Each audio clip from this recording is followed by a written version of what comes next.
నమస్కారం health talks with Vijitha కార్యక్రమానికి స్వాగతం. ప్రస్తుతం మనతో పాటు ఉన్నారు ప్రముఖ ఆయుర్వేద వైద్యులు ప్రొఫెసర్ డాక్టర్ టి వేణుగోపాలరావు గారు. ఇప్పుడు వారితో మాట్లాడి మరిన్ని విషయాలు తెలుసుకుందాం.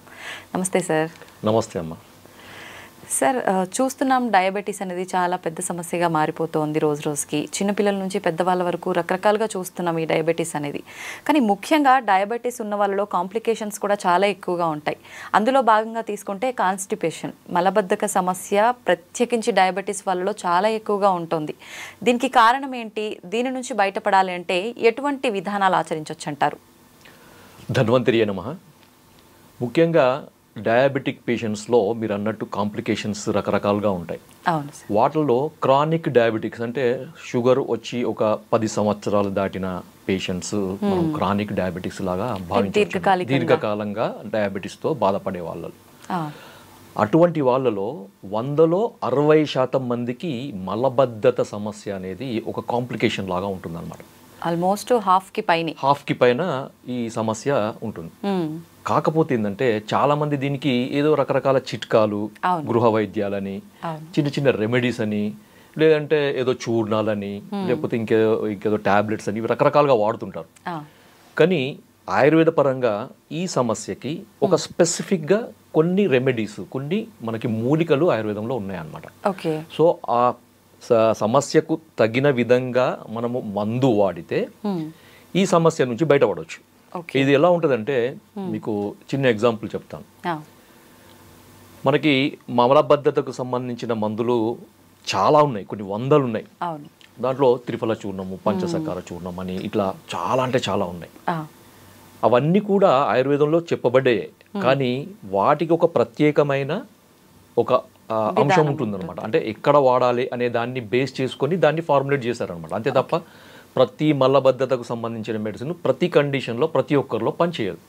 ఓకే, అంటే సేమ్ మెడిసిన్ అది దాని క్యూర్ అయినా కూడా ప్రతి ఒక్కరికి యూజ్ కాదు. ఓకే, మనిషిని బట్టి, వాళ్ళ అవసరాన్ని బట్టి, వాళ్ళకున్న ఈ కాంప్లికేషన్ బట్టి మారుతుంటుంది అనమాట. ముఖ్యంగా ఈ ఎవరిలో అయితే ఈ మలబద్ధత సమస్య, ప్రమేహ వ్యాధి అంటే మనకి డయాబెటిక్ పేషెంట్స్లో ఉంటుందో వాళ్ళకి రావడానికి కారణం ఏందో ముందు చూద్దాం మనం. ఓకే, దాంతో ఏంటంటే మనకి ఏం వాడాలనేది ఈజీగా తెలుస్తుంది, ఎలా వాడాలనేది ఈజీగా తెలుస్తుంది. సో దాంట్లో ముఖ్యంగా ఏంటంటే క్రానిక్ డయాబెటిక్ పేషెంట్స్లో మనకి పేగుల కదలికకు సంబంధించిన నరాల వ్యవస్థ ఉంటుందన్నమాట. అంటే మనం భోజనం చేసిన తర్వాత ఈ పేగుల కదలికను అది మనకు కంట్రోల్ చేసే ఒక నరాల వ్యవస్థ ఉంటుంది. ఆ నరాల వ్యవస్థ అనేది పేగుల గోడల్లో సన్నటి నరాలతోని ఎండవుతుంది అనమాట. మనకి వెంట్రుక ఎంతైతే మందంగా ఉంటుందో అంత సన్నటి ఈ నరాలు మనకి ఎండ్ పార్ట్స్ ఆఫ్ ది ఈ గట్ అంటారు. సో అక్కడ సప్లై చేస్తుంది. సో ఈ షుగర్ వ్యాధి వచ్చిన వాళ్ళలో ఏమవుతుందంటే ఆ సన్నటి నరాల వ్యవస్థ అనేది దెబ్బతింటుంది అనమాట, డ్యామేజ్ అవుతుంది. అంటే క్లోజ్ అవ్వడము అలా ఉంటుందా సార్? డ్యామేజ్ అవుతుంది అనమాట. అంటే అది పని చేయదన్నమాట. సో దానికి ఏదైతే పని మనం ఉంటుందో, ఏదైతే పని చేయాలో ఆ పని చేయదు అది, ఎందుకంటే అది డ్యామేజ్ అయిపోయింది. ఫర్ ఎగ్జాంపుల్ మనకి లైట్ వెలగాలంటే వైర్ కావాలి. వైరే సరిగా లేదంటే, వైర్ డ్యామేజ్ అయింది అనుకోండి, ఏమవుతుంది? సో అదే విధంగా మనకి వైరింగ్ సిస్టమ్ అనమాట మన బాడీలో, నర్వస్ సిస్టమ్ అంటే.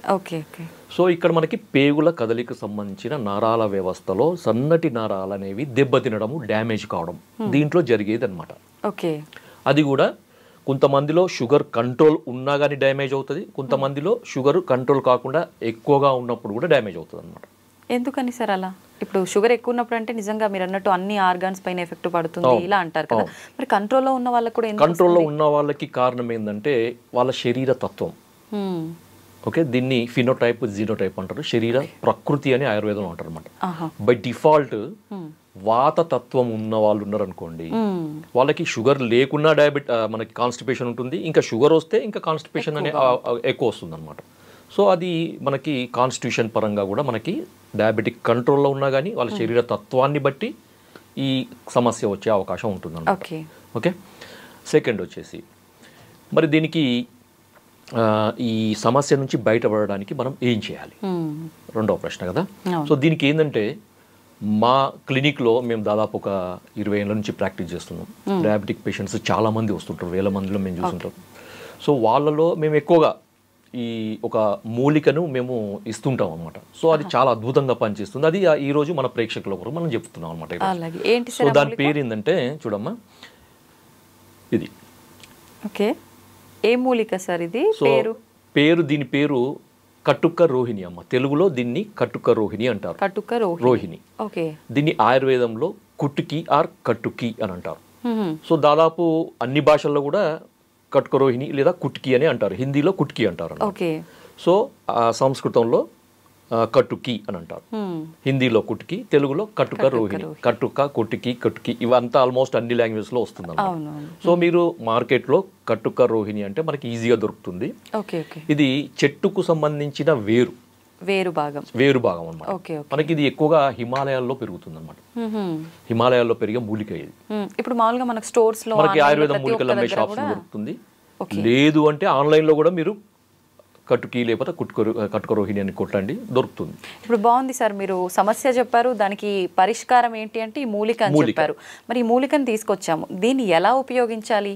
తప్పకుండా అది ఎట్లా అంటే మీరు మామూలుగా మీరు మార్కెట్లో తీసుకొచ్చింది కానీ లేకపోతే మీరు ఎక్కడి నుంచి తెప్పించుకున్నది కానీ దీన్ని పొడి చేసుకోవాలమ్మా. పొడి చేసుకోవాలంటే మీరు మామూలుగా ట్రెడిషనల్గా దంచి కానీ రోట్లో వేసి దంచి వస్త్రగాలితం పట్టి పొడి చేసుకొని స్టోర్ చేసుకోవచ్చు. లేదు మాకు అది చేత కాదు, మా దగ్గర రో లేదు అంటే మీరు డైరెక్ట్ మిక్సీలో వేసి మీరు పొడి చేసుకొని వస్త్రగాలితం చేసుకొని సన్నటి పొడి చేసుకొని మీరు స్టోర్ చేసుకో. లేదు పొడి రూపంలో దొరకదా? అదే అంటున్నాయి. ఇప్పుడు ఈ రెండు కూడా మాకు వీలు కాదు అంటే డైరెక్ట్ మీరు పొడి రూపంలో దొరుకుతుంది మీకు, అది తెప్పించుకోవచ్చు. సో మనకు ఓవరాల్ గా పొడి కావాలి మనకి. సో ఈ పొడిని వాడే విధానం ఏంటంటే ప్రతిరోజు కూడా సాయంత్రం పూట అమ్మ, అంటే చాలా మంది ఈ కాన్స్టిపేషన్ కు సంబంధించిన ఈ మెడిసిన్స్ అన్ని రాత్రి పడుకునేటప్పుడు వాడతారు. అవును కదా. అవును. కానీ ఇక్కడ మనం ఏంటంటే ఈ షుగర్ పేషెంట్స్ కు సంబంధించిన కాన్స్టిపేషన్ లో ఏమవుతుందంటే నేను ఇంతకుముందు చెప్పిన పేగుల కదలిక తగ్గుతుంది. నరాల వ్యవస్థ దెబ్బతినడం వల్ల పేగుల కదలిక తగ్గుతుంది. తగ్గడం వల్ల పేగుల కదలిక చాలా స్లోగా అవుతుంది అనమాట. స్లోగా కావడం వల్ల ఏమవుతుందంటే మనకు ఫీసిస్ మలం అంటారు కదా, ఎక్కువసేపు పేగులలో ఉంటుంది. దాంతో ఏమవుతుందంటే దాంట్లో ఉండే వాటర్ అంతా అబ్జర్వ్ అవుతుంది అనమాట. అబ్జర్వ్ కావడం ఏమవుతుంది, అది గట్టిగా అవుతుంది, హార్డ్ స్టూల్స్ అంటారు కదా. సో ఈ హార్డ్ స్టూల్స్ వల్ల వీళ్ళు మోషన్ పోవడానికి చాలా ఇబ్బంది పడుతుంటారు. సో బలవంతంగా ముక్కాల్సి వస్తుంది. కొంతమందికి బయటికి వచ్చినా కానీ ఇది హార్డ్ ఉండడం వల్ల ఏమవుతుందంటే అక్కడ ఉరుచుకుపోయినట్లయి బ్లడ్ కూడా పడుతుంది అనమాట. కొంతమందికి అక్కడ తట్టుకొని పోతుంది. తర్వాత కొంతమందికి ఇన్కంప్లీట్ సెన్సేషన్, మోషన్ పోయినా కానీ ఇంకేదో మిగిలిపోయినట్టుండే సెన్సేషన్ వస్తుంది. ఇవన్నీ కూడా ఈ డయాబెటిక్ కాన్స్టిపేషన్ ఉండే లక్షణాలు. కొంతమందికి ఇంకా ఎట్లుంటుందంటే ఇంకా కొంచెం ఎక్కువ ఏజ్ వాళ్ళంటే 70-75+ ఇయర్ వాళ్ళలో ఈ కాన్స్టిపేషన్ చాలా ఏళ్ళ నుంచి ఉండి ఇబ్బంది పడుతున్న వాళ్ళు ఏమవుతుందంటే ఈ ఉండల్లాగా తయారవుతుంది అనమాట మళ్ళీ. సో వేలు పెట్టి బయటికి తీయాల్సిన పరిస్థితి. కొంతమందికి 2 రోజులకు రాదు, 3 రోజులు, కొంతమందికి 4-5 రోజులు, కొంతమందికి వారం వరకు కూడా మోషన్ బయటికి రాకుండా ఉంటది అనమాట. సో ఇలా జరుగుతుంది మనకి. చాలా ఇబ్బంది పడుతుంటారు. వాళ్ళకి ఆయాసం రావడము, తర్వాత భోజనం చేయాలంటే తినాలనిపించదు, పొట్ట ఉబ్బరం లాగా ఉంటుంది. తర్వాత కొంచెం తిన్నా కానీ కడుపు నిండినట్టు ఉంటుంది. అంత చాలా ఇబ్బందికరంగా ఉంటుంది. ఎందుకంటే డ్రైనేజ్ సిస్టమ్ అమ్మ, సింపుల్ గా డ్రైనేజ్ సిస్టమ్ సరిగా లేకపోతే ఒక్కసారి డ్రైనేజ్ క్లీన్ ఎక్కడికక్కడ జామ్ అయిపోతుంది అని అంటే అది అంతే. డ్రైనేజ్ కరెక్ట్ గా ఉంటే మొత్తం డిటాక్స్ అవుతుంది బాడీ. డిటాక్స్ ఏంటంటే బాడీ యాక్టివ్ అవుతుంది. వరకేనా అంతే, వీళ్ళకనే కాదు. సో ఇక్కడ కుట్టికి ఏం చేస్తుందంటే ఈ కట్టుక రోహిణి నేను చెప్పాను కదా, దీన్ని వాడే విధానం ఏంటంటే సాయంత్రం పూట వాడాలి. ఉదాహరణకి లంచ్ ఒక 2 o'clock చేస్తారు, డిన్నర్ ఒక 7 o'clock చేస్తారు అంటే మీరు తీసుకోవాల్సింది ఒక 4 to 5 మధ్యలో తీసుకోండి. డిన్నర్ కి 2 గంటల ముందు, లంచ్ కి 2 గంటల తర్వాత, ఈ మధ్యలో తీసుకోవాలన్నమాట. సో దీన్ని ఒక టీ స్పూన్ పొడిని ఒక పావు కప్పు గోరువెచ్చని నీళ్ళలో కలిపేసి తాగాలి అంతే. కానీ చాలా మంది ఇబ్బంది పడేది ఏంటంటే ఇది చాలా చేదుగా ఉంటుందమ్మా, చాలా చేదుగా ఉంటుంది.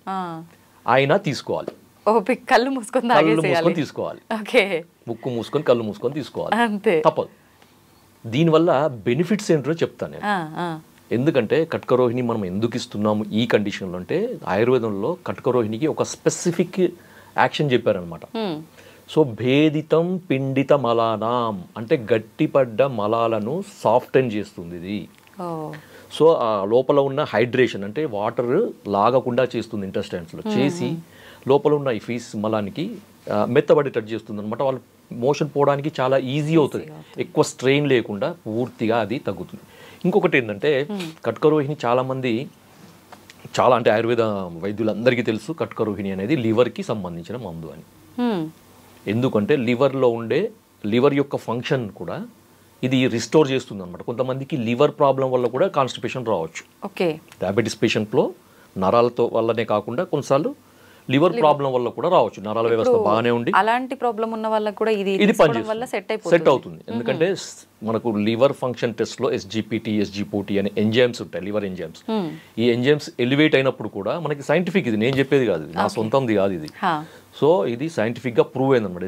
ఎస్జిఓటి లెవెల్స్ ని ఇది రెడ్యూస్ చేస్తుంది, బిలియరీ సీక్రెషన్ ని కంట్రోల్ చేస్తుంది, రెగ్యులేట్ చేస్తుంది. కాబట్టి ఇలాంటి సమస్య ఉన్న వాళ్ళు కూడా దీన్ని ఖచ్చితంగా వాడుకోవచ్చు. బిలియరీ సీక్రెషన్స్ కూడా మంచిగా చేస్తుంది. ఇంకొక అడ్వాంటేజ్ ఏంటంటే మనకి రీసెంట్గా జరిగిన మనకి ఈ సైంటిఫిక్ రీసెర్చ్లో తేలింది ఏంటంటే ఇది షుగర్ని కూడా కంట్రోల్ చేస్తుంది. కాంప్లికేషన్ కాకుండా షుగర్ ని కూడా కంట్రోల్ చేస్తుంది. అంటే అలా కంట్రోల్ చేయాలంటే సుమారుగా ఎంత కాలం నుంచి వాడుతూ ఉండాలి? రెగ్యులర్ గా వాడుకోవచ్చు, దీనివల్ల ఎటువంటి నష్టం ఉండదు. కొన్ని ఆయుర్వేద మూలికలు వాడేటప్పుడు బాడీ ఓవర్ హీట్ అవుతుంది, రెగ్యులర్ గా వాడకూడదు ఇలా చెప్తుంటారు కదా సార్, అలాంటి ప్రాబ్లం? అలాంటిది ఏం లేదమ్మా, అలాంటిది ఏమీ ఉండదు. హీట్ అంటే ఇది వేరే టాపిక్. అది నిజంగా చెప్పాలంటే హీట్ చేస్తుందా లేదా అనేది వేరే టాపిక్. ఎందుకంటే హీట్ చేయడం అనేది ఆయుర్వేద కొన్ని రకాల ఆయుర్వేద మందుల యొక్క లక్షణం. ఇప్పుడు మీరు మోటార్ బైక్ నడుపుతున్నా, చల్లబడిపోయిందండి, అది స్టార్ట్ అవుతుందా? లేదు. అది కొద్దిగా హీట్ అయితేనే అది పోతుంది. అంటే ఒక మెటబాలిక్ స్టిమ్యులేషన్ అనమాట. అది ఆ మెడిసిన్ ఏం చేస్తుంది, మెటబాలిజాన్ని స్టిమ్యులేట్ చేస్తుంది అనమాట. స్టిమ్యులేట్ చేసినప్పుడు ఆ బాడీలో ఉండే టాక్సిన్స్ అన్ని డిటాక్స్ అవుతాయి. మనకి కణకణాల్లో పేరుకొని పోయిన మలాలు అంటారు, వాటిని బయోటాక్సిన్స్ అంటారు. ఆయుర్వేదంలో ఆమం అంటారు, సో ఆమదోషం అంటారు అనమాట. సో ఇవన్నీ టాక్సిన్స్, బయోటాక్సిన్స్ అన్ని రిలీజ్ కావాలంటే ఒక రకమైన ఫోర్స్ కావాలన్నమాట. ఆ మందు ఒక ఫోర్స్తో పోవాలి. ఊరికే ఏదో ఇట్లా మనం ఇది సైకిల్ తొక్కున్నట్టు పోయే మందు మనకు వద్దు. మనకు బుల్లెట్ స్పీడ్తో పోయే మందే కావాలన్నమాట కొన్నిటికి. స్పీడ్తో పోయినప్పుడు బాడీలో ఉండే మెటబాలిక్ యాక్టివిటీ అనేది స్టిమ్యులేట్ అవుతుంది అనమాట. అప్పుడు వేడి చేసినట్టు అనిపిస్తుంది, బాడీ హీట్ అయినట్టు అనిపిస్తుంది, అంతే తప్ప అది నెగటివ్ కాదు. ఇప్పుడు ఇది మీరు వేడి నీళ్ళలో వేసుకొని ఈవినింగ్ సమయంలో తాగడం స్టార్ట్ చేయమన్నారు. స్టార్ట్ చేసిన మరుసటి రోజు నుంచి ఫలితం ఉంటుందా, లేదంటే కొన్ని రోజుల పాటు వాడిన తర్వాత ఉంటుందా? అది మనం వ్యక్తిగతంగా మారుతుందమ్మా, ఇండివిజువల్ గా మారుతుంది. కొంతమందికి నెక్స్ట్ డేనే లేకపోతే ఆ రోజు నైటే లేకపోతే మిడ్ నైటే మోషన్ ఫ్రీ కావచ్చు, లేదంటే కొన్ని రోజులు వాడంగా కొంచెం ఫ్రీగా అవుతుంది. కానీ మీరు రెగ్యులర్ గా వాడుతుండండి, షుగర్ కూడా కంట్రోల్ అవుతుంది. ఇది నేను చెప్పింది కాదు, సైంటిఫిక్ గా ప్రూఫ్ అయింది. ఎందుకంటే దీంట్లో ఉండే మనకి దీన్ని లాటిన్ లో పిక్రోరైజా కుర్వా అంటారు దాన్ని.